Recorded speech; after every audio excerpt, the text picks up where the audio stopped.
女初中生本打算翘课去约会，可不料就在她到约定的树下等男友时，竟被人从后面用垃圾袋套了头，准备将其拉进小树林里实施侵犯。不过好在她的男友及时赶到，这才避免了悲剧的发生。然而即便女生被男友成功的救了下来，但是警方在巡逻时却还是发现了一具年轻的女尸。受害人叫郭冰冰，14岁，是二中学生。经过法医的初步勘验，他们发现女学生是被先杀后奸，后死在了公园里。现场除了在头发里找到一片鱼鳞和不远处的烟头，就只剩下尸体上的精斑了。应该能提取到 DNA。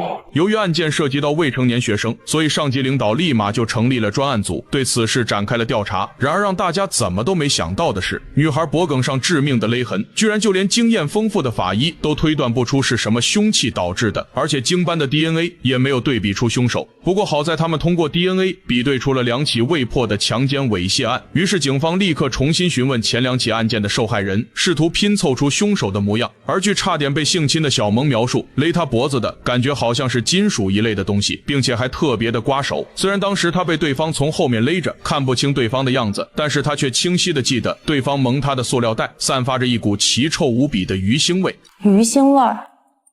你确定吗？我海鲜过敏，一闻到那腥味我就想吐。而另一名受害者李莹也证实闻到了这种令人作呕的气味。通过2名受害者的描述，警方很快就把嫌疑人锁定在了水产行业，而黑色塑料袋也很有可能就是用来装鱼苗用的袋子，这也意味着嫌疑人很有可能拥有自己的鱼塘，或者从事着相关的工作。不过很快警方就推翻了这一结论，因为根据现场遗留的烟头，他们发现前2起案件凶手抽的都是7块钱的廉价烟，但在奸杀郭冰冰之后，他留在现场的烟头却来自一包70-80块的高档香烟。由俭入奢易，由奢入俭难，所以这个人肯定是个老烟枪。一个习惯抽廉价烟的人，在实施了迄今为止最残忍的罪行后，为何反而换上了昂贵的香烟来庆祝？然而就在刑警叶谦准备出来抽口烟缓解一下紧张情绪的时候，不料这时同事竟立马就发现了破案的关键。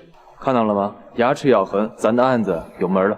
随后警方通过烟头上的牙痕分析，嫌疑人应该不怎么用手接烟，而是用嘴咬着烟去换气，这个习惯很有可能跟他的职业性质有关。像现在烟头上的这种咬痕，一般都是用后槽牙咬烟导致的，既不耽误干活，也不会熏着自己的眼睛。这样抽烟的方式一般都是做重体力活，且双手没有时间拿烟养成的习惯。而且根据他们的调查发现，每次案发的地点周围相隔不远就是新建成的小区，而装修工刚好又符合这一分析，所以警方便立刻对装修工地展开了摸排。果然很快他们就锁定了2个嫌疑人，一个叫江连红，一个叫王恩泰。但由于王恩泰在1个月前就摔断了腿，根本就不具备作案动机，所以现在就只剩下有过案底的江连红了。随后警方便立刻对江连红展开抓捕，结果却发现江连红居然已经离开了工地。不过很快准备回家的江连红就接到了工头打来的电话，虽然他对自己的手艺十分的相信，但听到工头说刚贴好的瓷砖掉了下来，最终他还是决定回去看看。哪块砖掉了哥？哪块砖掉了？有人找你。随后叶谦便检查了江连红的黑色袋子，而扑面而来的却是一股刺鼻的味道。为什么袋子里有这么重的鱼腥味？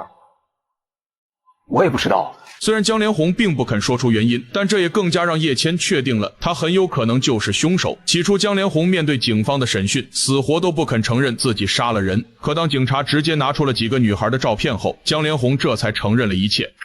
是我干的。然而就在大家都以为这3起案件即将要侦破的时候，不料这时法医那边却传来了一个不好的消息，那就是江连红的 DNA 结果居然与精斑的 DNA 不匹配，但是外染色体的吻合度极高，遗传相同，真正的嫌疑人应该是江姓家族成员。